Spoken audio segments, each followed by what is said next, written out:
convidamos a doutora Fernanda Azevedo, médica hematologista, hemoterapeuta, professora adjunta da Faculdade de Medicina da UF, pesquisadora na unidade de palestra Duque de Caxias e Morrinhos, para palestrar a inteligência artificial aplicada na hemoterapia. Boa tarde, gente. É um prazer estar aqui com vocês hoje. Agradeço mais uma vez o convite. Doutor Luísa, Thaís.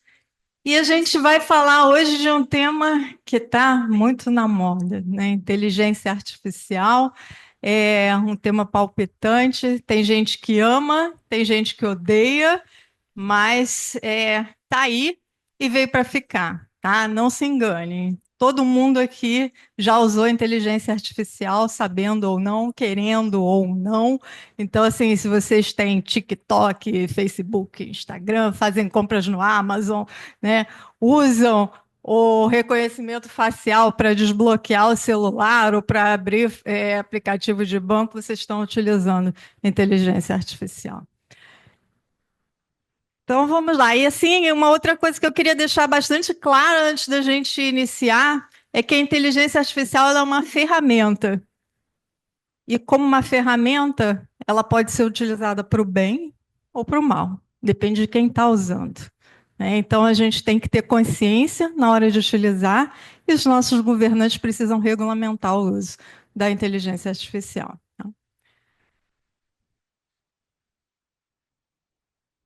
Então, a gente vai falar um pouquinho, a gente vai fazer uma introdução para a gente falar um pouquinho do que é a inteligência artificial, vai falar nas aplicações na hemoterapia e rapidamente do futuro da IA.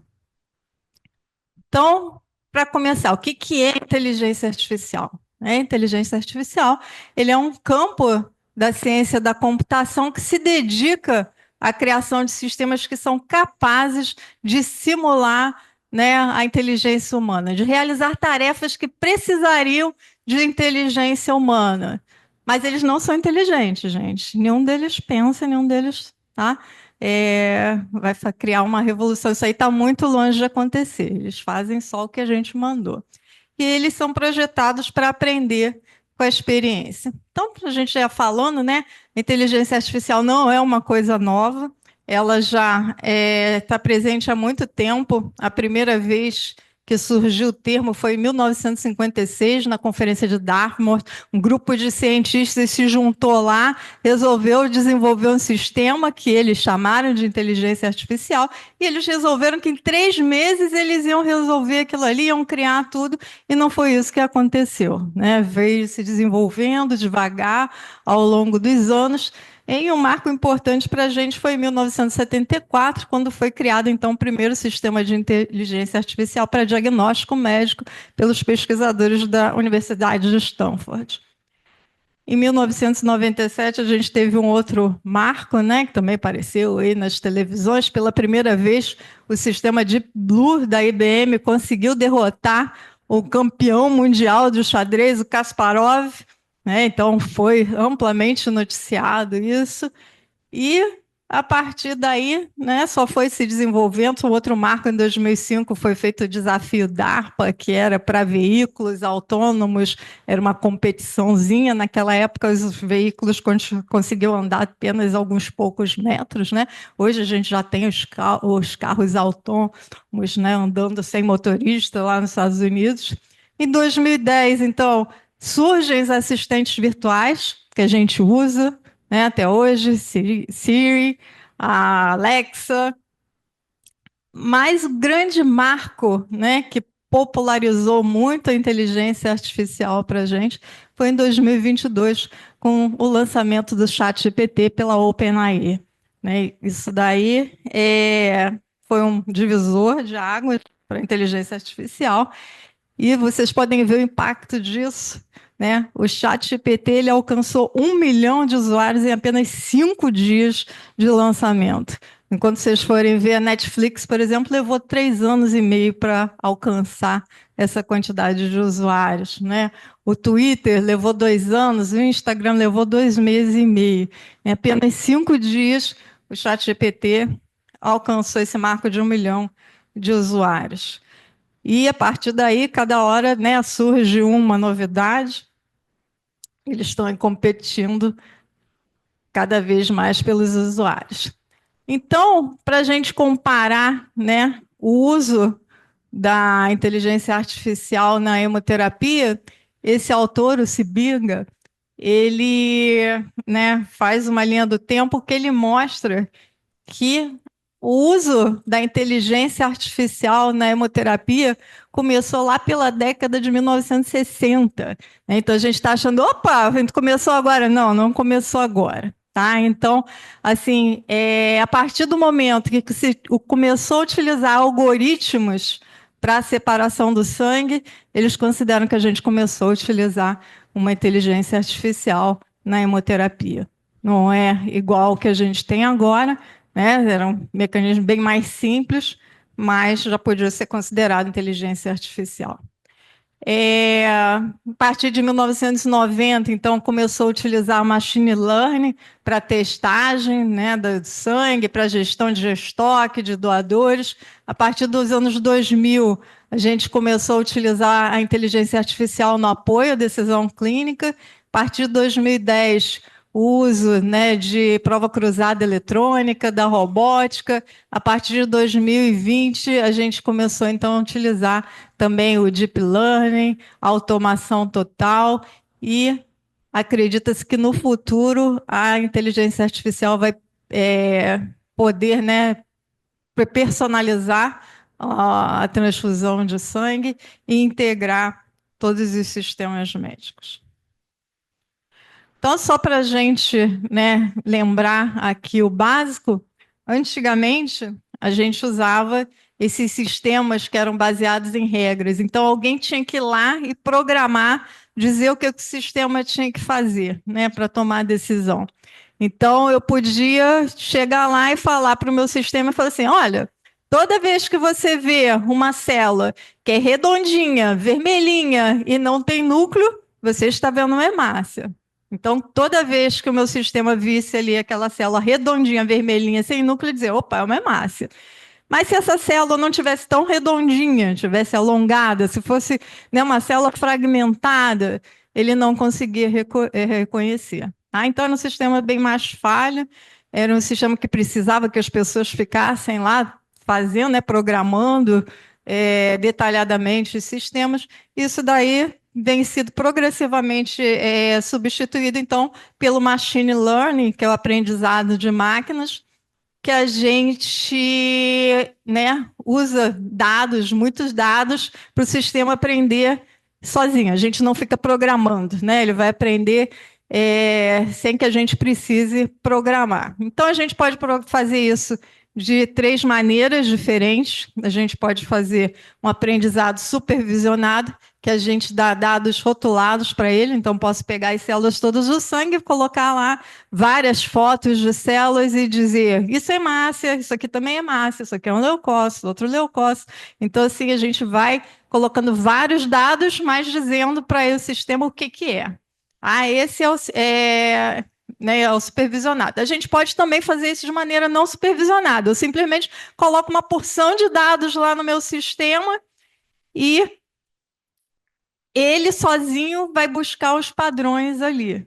Isso daqui também é bastante utilizado hoje em dia. E o aprendizado por reforço, né? Eu chego lá para o sistema, falo isso. O que é isso? Aí ele vai olhar e fala assim: uma caneta. Não, não é uma caneta, está errado. O que é isso? Né? Até ele acertar. Um celular. Tá, então é o celular. Então, por reforço. Ele vai acertando e errando, a gente vai dando feedback e o sistema também é capaz de aprender dessa maneira. A machine learning é o principal sistema que é utilizado hoje em dia, que a gente chama de inteligência artificial. A gente também tem o deep learning, que é o aprendizado profundo, que é um sistema mais complexo ainda dentro do machine learning, né? Então, a gente usa redes neurais artificiais, ou seja, foi criado um sistema para simular as células do sistema nervoso humano. Então, eles simulam um neurônio. Você tem, né, a entrada de dados e a saída de dados, e essas células todas vão se comunicando, formando redes, muitas vezes várias camadas de redes e a gente consegue avaliar grandes volumes de dados e muito mais complexos. A gente ainda tem a visão computacional, que é uma área da IA que usa basicamente imagens, né, fotos e vídeos, que é muito utilizado na área médica para diagnóstico de imagem, principalmente, e, né, uma outra área que é a linguagem natural, que são sistemas que são capazes de interpretar, gerar e responder a textos, né, em linguagem humana, como são, né, o ChatGPT, o Gemini, Copilot, Claude, o DeepSeek, que está aparecendo aí cada vez mais. Então, de que maneira que a gente pode aplicar isso na hemoterapia? Bom, praticamente qualquer fase do ciclo do sangue a gente pode aplicar a IA. Então, desde a sensibilização dos doadores, passando pela triagem, coleta, processamento, armazenamento, controle de qualidade, transfusão, hemovigilância, para tudo a gente pode utilizar alguns sistemas de inteligência artificial. Então, o que, que a gente pode fazer? Né? Vamos começar com a triagem das dores e sensibilização também. Para a triagem, a gente pode usar para avaliação de risco. Então, avaliar qual é o doador, né, que tem maior possibilidade de ser inapto, de causar risco né, se a pessoa for receber o sangue dele, ou se, né, um risco para ele, se ele for doar. E com isso, a gente também pode ajustar as nossas ações, né, de sensibilização, de captação de doadores. Então, eu posso utilizar dados, né, por exemplo, vou dar um exemplo assim, das redes sociais, a gente pode usar dados do Instagram, dados do Facebook, para a gente localizar doadores, áreas geográficas onde a gente tenha maior chance de conseguir doadores, perfil de doadores que tenham mais disponibilidade para fazer doação. Então, se o sistema pode avaliar as informações que vocês colocam lá na rede social e dizer se você tem alta ou baixa probabilidade de fazer uma doação de sangue.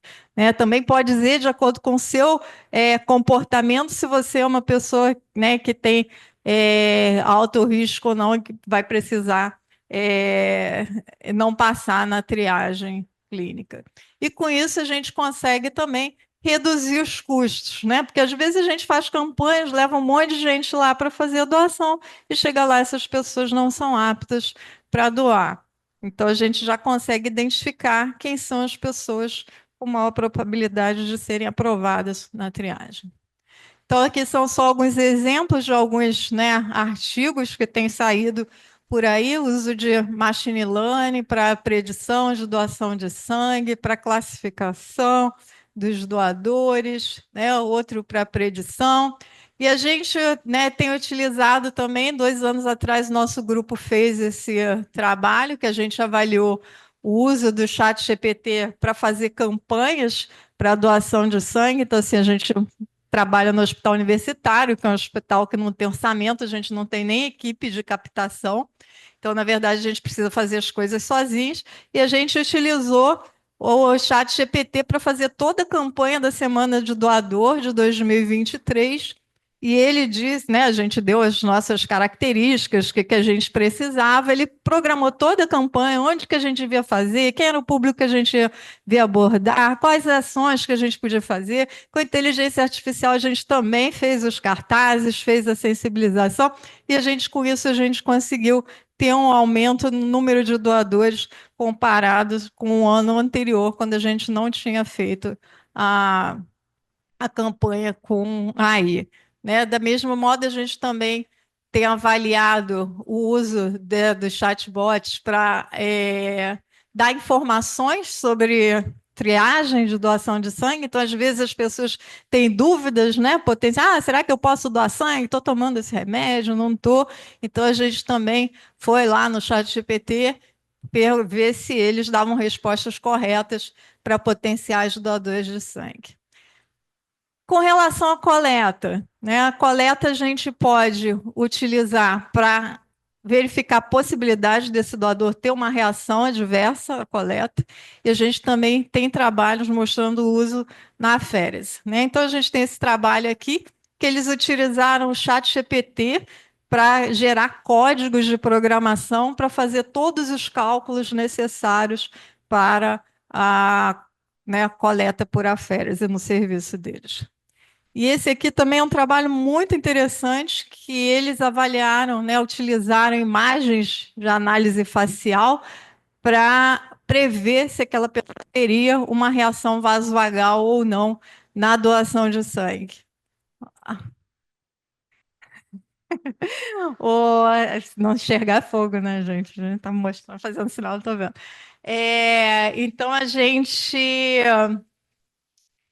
esse aqui é muito interessante porque eles fizeram uma análise térmica da imagem e eles identificaram que os doadores que tinham aumento da temperatura aqui nessa região, entre o nariz e a boca, tinham maior chance de ter reação vasovagal pela doação de sangue. Tá?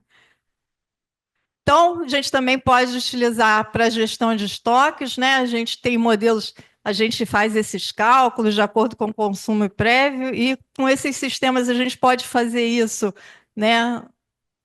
No tempo real, então a gente está ali, saiu o estoque, saiu um hospital, começou a usar muito sangue O positivo, ele já sinaliza ali que o estoque está ruim, precisa aumentar a captação de doador O positivo, também ajuda para evitar vencimento das bolsas, então ele também verifica a validade da bolsa e faz essa, né, sugere essa troca. Vamos pegar então o estoque do hospital A, vamos passar para o outro hospital, evitando o desperdício, né, e também dessa maneira pode ajudar a direcionar as campanhas de acordo com o grupo sanguíneo que você está precisando. Outra coisa também pode ser utilizado para o controle de qualidade, né? A gente pode colocar uma grama de dados bioquímicos, de morfologia celular, para ajustar o controle de qualidade dos hemocomponentes produzidos. No laboratório, né, a prova cruzada eletrônica, a identificação de anticorpos raros. Então, aprendizado de máquina pode ajudar até a fazer a classificação sanguínea de grupo RH. Esse daqui é um outro trabalho do nosso grupo também, que a gente avaliou se o chat GPT dava as respostas referentes à imunohematologia corretamente. E um uso que tem, né, cada vez mais estudos nessa área é decisão clínica, né, a gente ter previsão de necessidades de sangue nas cirurgias, ter algoritmos para apoiar a prescrição transfusional. Então, em tempo real, o médico está lá com uma dúvida: devo ou não transfundir esse paciente? Quantas bolsas de sangue eu preciso fazer ou não?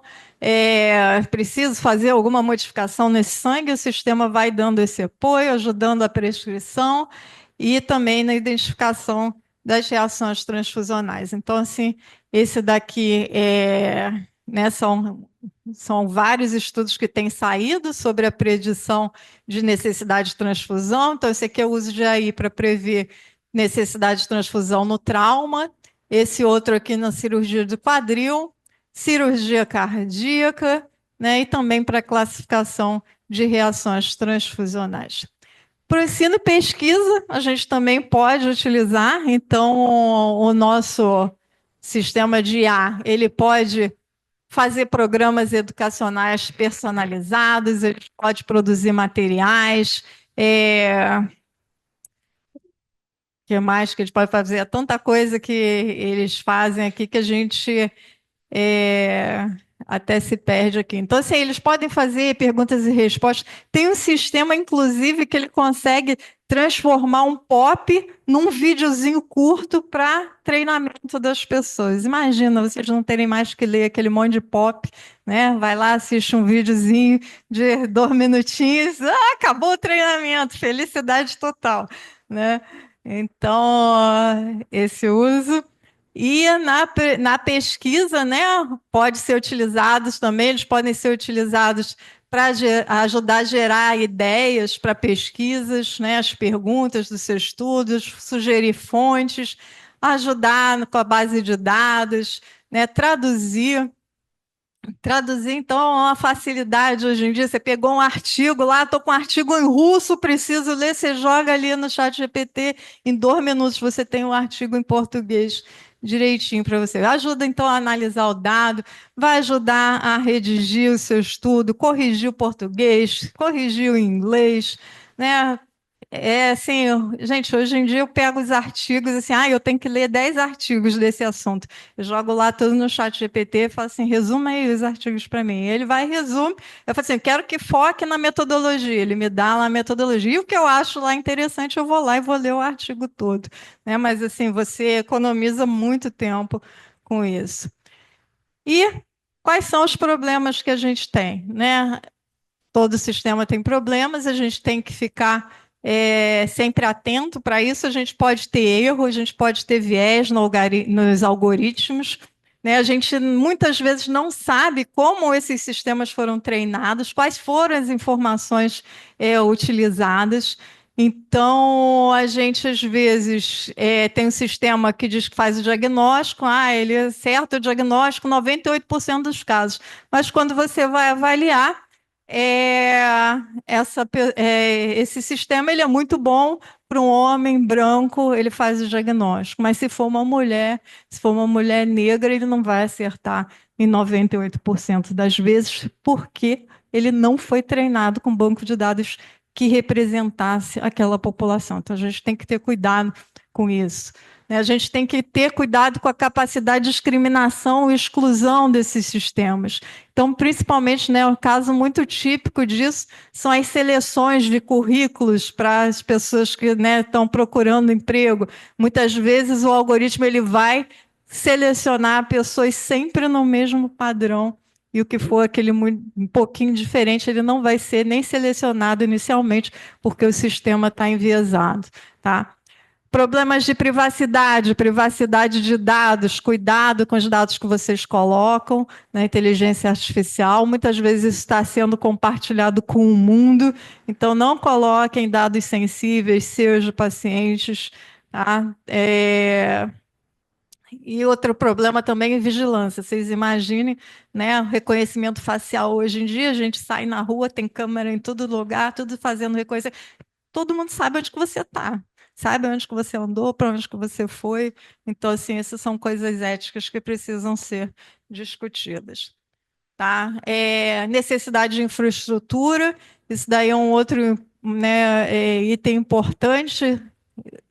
Né, muitas vezes esses hardwares são caros e nem sempre as pessoas menos privilegiadas vão ter possibilidade de ter acesso, e com isso você aumenta ainda, né? Você cria um abismo de diferença entre as pessoas que têm acesso e as sem acesso. Também a possibilidade de desemprego das pessoas.